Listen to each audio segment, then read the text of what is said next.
Nós vamos dar continuidade ao nosso estudo sobre ressurreições. Hoje vamos estudar acerca da segunda ressurreição que a Bíblia nos relata, a ressurreição efetuada por Jesus. Trata-se de um jovem que vivia numa cidade chamada Naim e temos o relato em Lucas capítulo 7, versículos 11 a 15. Vamos ler. E aconteceu pouco depois ir ele à cidade chamada Naim, ele, Jesus, e com ele iam muitos dos seus discípulos e uma grande multidão. E quando chegou perto da porta da cidade, eis que levavam um defunto, filho único de sua mãe, que era viúva, e com ela ia uma grande multidão da cidade. E vendo-a, o Senhor moveu-se de íntima compaixão por ela e disse-lhe: não chores. E chegando-se tocou o caixão, e os que o levavam pararam, e disse: jovem, a ti te digo, levanta-te.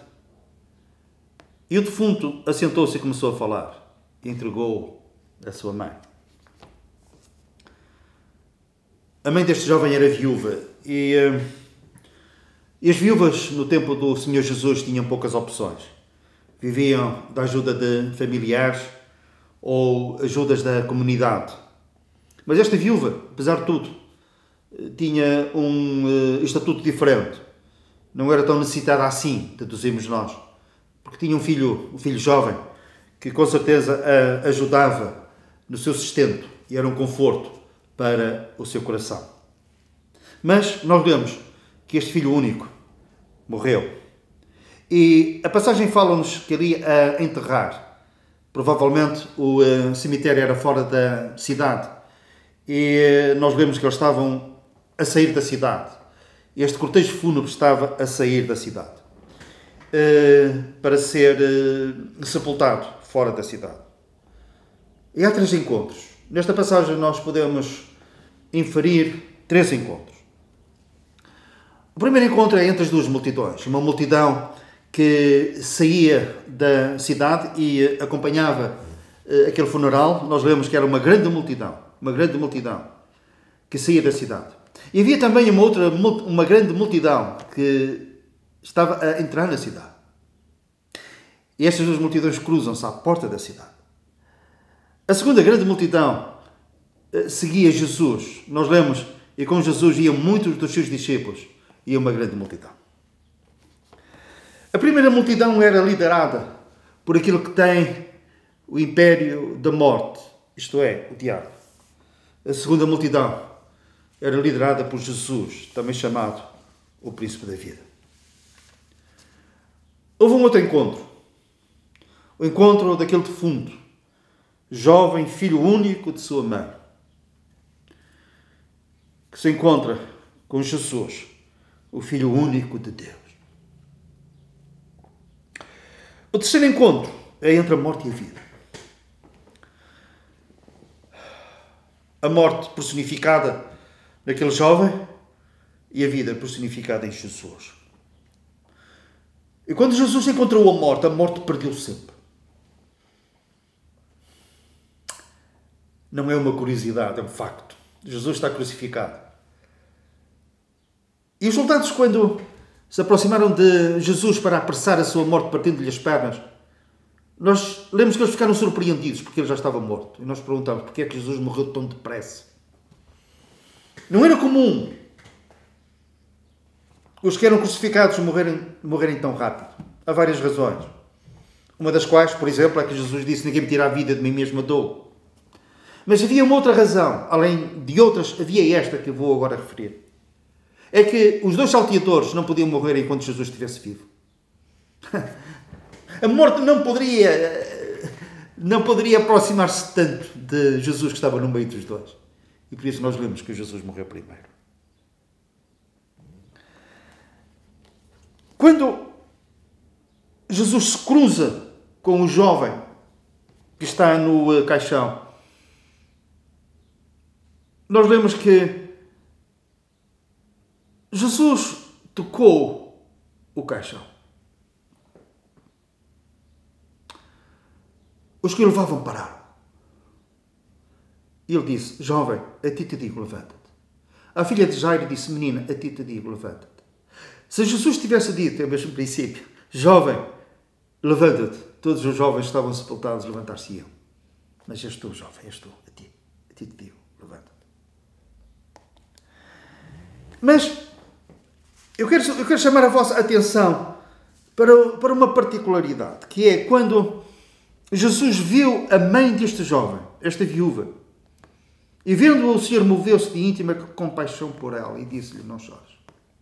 Jesus moveu-se de íntima compaixão. Íntima significa que vem de dentro do coração. Vem do coração. Compaixão é sofrer com. Não é uma mera empatia, simpatizar com a dor do outro. Não. A dor do outro também ser a nossa dor. Mas nós muitas vezes, perante a dor do outro, nós também temos compaixão. E pode ser uma compaixão que vem de dentro. Mas não fazemos nada. E pode ser por impossibilidade nossa. Mas também pode ser porque fazer alguma coisa dá trabalho. Pode dar despesa. E seguramente vai ser necessário nós disponibilizarmos tempo. E perante a compaixão que temos pelo outro, nós não nos movemos. Ficamos no mesmo sítio, no mesmo lugar. Mas nós lemos que esta íntima compaixão de Jesus levou a mover-se. Moveu-se. Ele fez algo. Ele fez aquilo que podia fazer. E face aos dramas, face às necessidades dos outros, aquilo que nós podemos fazer, se nós tivermos íntima compaixão, devemos de nos mover. Fazer algo que seja uma consequência nítida, real, da nossa íntima compaixão. Moveu-se implica ação. Essa ação que Jesus teve quando os dois cegos de Jericó lhe disseram, lhe pediram, lhe suplicaram que Jesus lhes desse vista. E nós lemos: e Jesus, movido de íntima compaixão, disse-lhes para eles verem. A Bíblia fala acerca de uma multidão que se aproximava e Jesus olhou para aquela multidão e moveu-se de íntima compaixão, porque andavam desgarrados e errantes como ovelhas que não têm pastor. Movido de íntima compaixão perante uma multidão que estava perdida nos seus pecados e na sua religiosidade. A mesma íntima compaixão que ele teve para com o leproso, que se aproximou do Senhor Jesus e disse: se queres, bem podes limpar-me. E nós lemos: e Jesus, movido de íntima compaixão, disse: quero ser limpo. Jesus é o bom samaritano, que, movido de íntima compaixão, como lemos em Lucas capítulo 10, ele viu aquele homem que tinha sido assaltado, meio morto, na beira do caminho.